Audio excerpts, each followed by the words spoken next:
Greetings once more, ghouls and gals. Before we dive into this one, I just want to say I've got a new mic. I'm testing it out, and so if you let me know if I sound a little different, that'd be great. This one even has a pop filter, so yeah, you're really getting the extra good treatment here. Anyway, admin stuff aside, today we're on our second video dealing with the Elven twins Tyrion and Teclis. If you missed the last one, I'll give you a short rundown of some similar stuff here, but I still recommend you go and watch the Teclis video anyway. Took a bit of making, that. We won't go over Tyrion's earliest years, as we did that last time. You know the story, he killed his mother coming out of the womb, but was otherwise a healthy, hearty baby. Raised in the countryside of Ulthuan, at a young age he picked up horse riding, sword fighting, and other noble pursuits. Combine those great features with a splash of fatherly neglect, and you've got yourself the recipe for a hero there. And what a hero Tyrion turned out to be. Following the incident with his brother and Unkari in Lothan, Tyrion immediately began living up to the destiny Asuryan had placed on him. He travelled to an old lizard men temple with his brother, and fell in with an expedition of Norsemen to retrieve Sunfang, an ancient elven sword that lit up with fire when used in battle.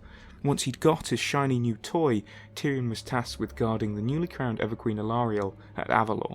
It's safe for us to say that despite her being promised to another, the Everqueen and Tyrion found a fondness for one another almost instantly.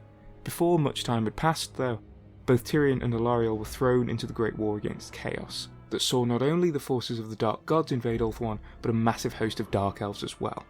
While Teclis was hidden away at the White Tower during the early days of the invasion, Tyrion experienced the overwhelming power of the enemy immediately, as Avalon found its ancient woods filled with the Dark Elves and forces of Chaos towards the beginning of the war.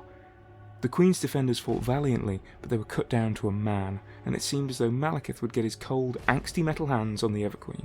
Tyrion, filled with rage at this prospect, cut his way through the Dark Elf host. None could stop him as he grabbed Alarielle and fled Avalon. Tyrion didn't make his escape unscathed, though, as he was cut by the blade of a witch elf.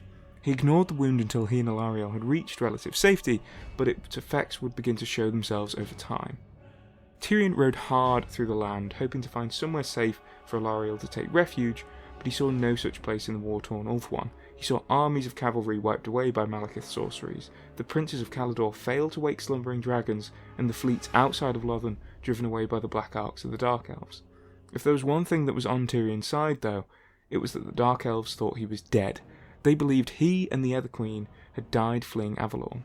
Malekith wasn't sure, but he wasn't about to bring morale down a peg by telling his armies that two of their biggest threats were still alive. Instead, he kept his suspicions to himself and 4 loyal assassins he sent to hunt down the pair in Ulthuan.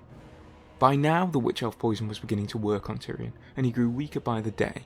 With Alarielle not having the strength to heal him, they were forced to hide while they were hunted, and Ulthuan continued to burn around them as they did so. Tyrion and Alarielle couldn't hide forever, though, and soon enough the assassins caught up with them. Even in his weakened state, Tyrion bested all 4 of the Witch King's assassins, fighting like a mad beast to protect the Everqueen. Before the last assassin fell, they managed to let loose a messenger familiar to Malekith, letting him know the location of his quarry.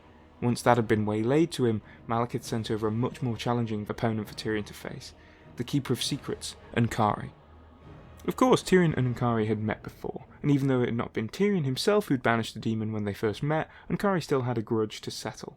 Without her power, Alarielle was powerless to stop Unkari, who knocked Tyrion to the side and readied his claw over her head. Before he could end the Everqueen, a bolt of lightning cut through his flesh, as Teclis had arrived just in the nick of time. He banished the demon and reunited with his brother, as we've seen before. As we know from the Teclis video, the brothers reuniting was a turning point in the war.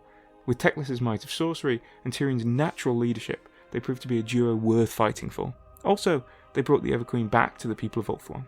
The Elven cause quickly became centred around them and Finuval Plain, where a last stand was made by the remnants of the High Elven forces. As Tyrion sailed towards Finuval Plain, he saw what he had not seen in some time. The High Elves in all their glory and splendour, swordmasters lining up alongside the remnants of the Maiden Guard, Illyrian reavers standing side by side with proud white lions. The night before the battle, a huge Dark Elf and Chaos host camped nearly a bow shot from the High Elves, but our good guys weren't to be deterred. Tyrion and Teclis were even visited by their father. Arathion had finally finished his great work and had restored the armour of Anarion, which he gave to Tyrion. The armour was worn by the first Phoenix King, and it could withstand blows that would shatter normal plate, and even the fiercest fires of dragon breath. Tyrion's early Christmas wasn't done there though, as In thanks for saving the Everqueen, the Elves of Illyrian gave Tyrion their finest steed, Malhandir, with whom he'd been bonded for life. Alariel also granted him a heart-shaped brooch, which she had enchanted in the hopes of his safe return. With these 3 blessings, Tyrion readied himself for battle. As day dawned and the might of the enemy showed itself, a cry came out from one Urian Poisonblade, challenging the High Elves to single combat. Poisonblade was Malekith's best warrior, and proved as such against the first 2 fighters that stepped out to meet him. Both Arhalion of Yvresse and Corchian Ironglaive were champions of the High Elves, but the former was made to look like a child and killed in seconds. The latter barely did much better. After those 2, Tyrion made his way out onto the field. It is said that the battle that followed was as intense as if the gods themselves had made war. Tyrion found himself struck more than a few times, but his armour repelled the black blade of his opponent every time it struck. It appeared for a while that there would be no winner, but then Tyrion slipped. Poisonblade smiled and raised his sword high. But this is what Tyrion had hoped for. With his first opening, he jabbed Sunfang forward and found Poisonblade's heart. Filled with grief, the Dark Elves launched their assault, and Tyrion was only saved by the swiftness of Malhandir. The High and Dark Elves clashed, with Tyrion joining the forefront of the battle. The latter force had a sheer numbers advantage, but the High Elves knew this was their last stand, and so they fought desperately, clinging to life. Tyrion fought in the centre of the battle, worth an army unto himself as he slew Chaos and Dark Elf forces alike in their dozens, but he was not enough to stop them, and slowly they began to turn the tide of battle in their favour. Luckily, as we know, Teclis managed to defeat Malekith with the Staff of Lalaeth. While this was a great feat, it wasn't quite enough to turn the Dark Elves away, and so Tyrion had to make it official to all his enemies that their leader was gone. He rode up to the standard bearer of the Witch King, cut the elf down and had Malhandir trot all over the banner of Malekith. That sent the message clearly that the Dark Elf leadership had shattered, and the rest of the army soon followed. Once the battle at Finuval Plain had been won, Tyrion sailed immediately to Lothern, where he relieved the capital of its siege. The Phoenix King rode out to meet Tyrion and his brother, and with them a plan was constructed within 2 days to rid Ulthuan of its invaders. While Teclis was summoned away to help the Empire, Tyrion rode south to the White Tower of Hoeth to relieve Safri as he had done Lothern. In this tidying up phase of the war, as I'm going to call it, Tyrion really stepped into his own as a general. I wouldn't really label him as a fully effective leader, as he hated politics and didn't see the point of charming potential allies, as we'll find out later. Instead, Tyrion proved himself to be a great wartime central figure for the High Elves, and 2 years after the war began, he and the Phoenix King met to celebrate its end. Long after this, Teclis made his return to Ulthuan for he and Tyrion's father's funeral. There the brothers shared an embrace, and from then on have worked long and hard to defend Ulthuan. Teclis, as we know, remained in the White Tower, but Tyrion proved himself to be the backbone of the High Elves' army. He is the stone that breaks the waves of invasions coming to Ulthuan's shores, if we're going all fancy with our wording. And in his many years of life, Tyrion has been called many things. The Dark Elves call him the Reaper, to the Goblins of Red Axe Pass he is Orcbane, and to the Norsemen he is Mankiller. He has slain many foes and become a figure of legend in his fellow High Elves, but he is not a god reborn. Tyrion feels just like you and I. He has experienced anguish, doubt, loss and rage, but even with all of that, he's still thought of as a perfect being. Perhaps this is what makes his fall all the more tragic.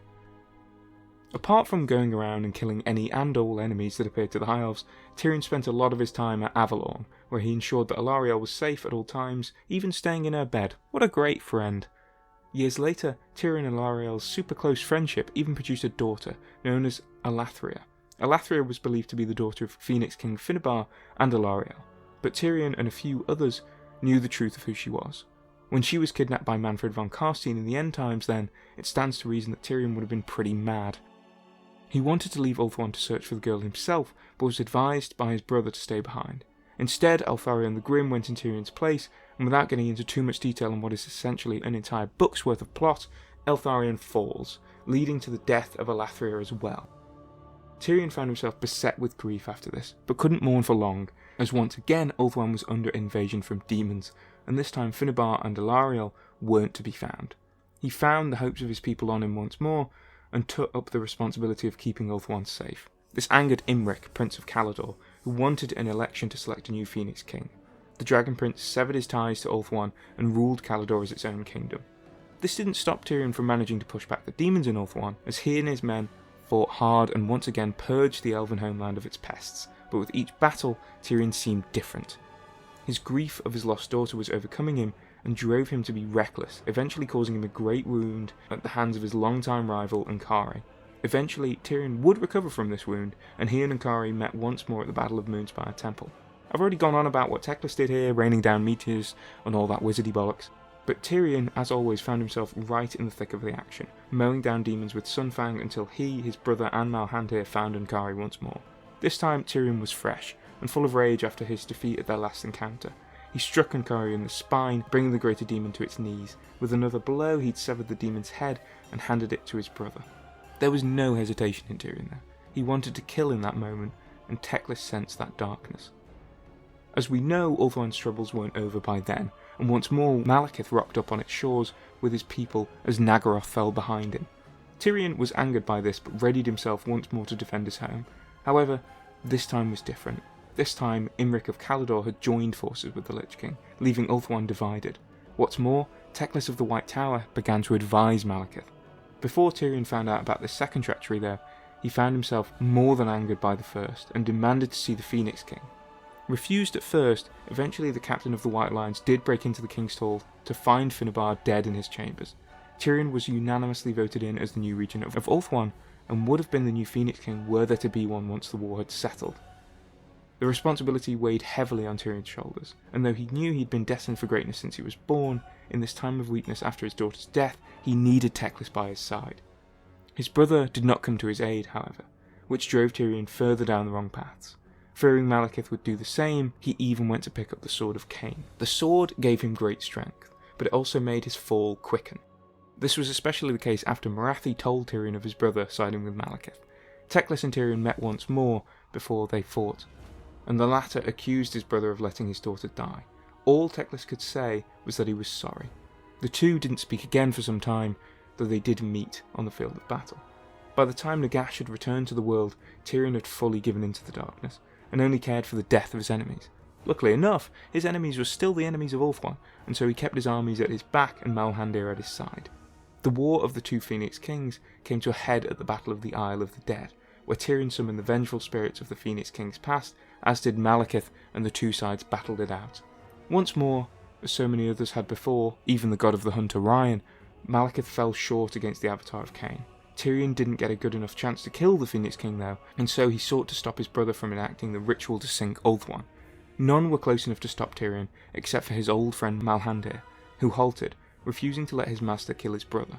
After that, Malekith and Tyrion met once more on foot, but still the Witch King proved incapable of defeating the Avatar of Cain. Only a shot from Aletha Nar to a hole opened in Tyrion's armour by Imric some time before managed to create a killing blow.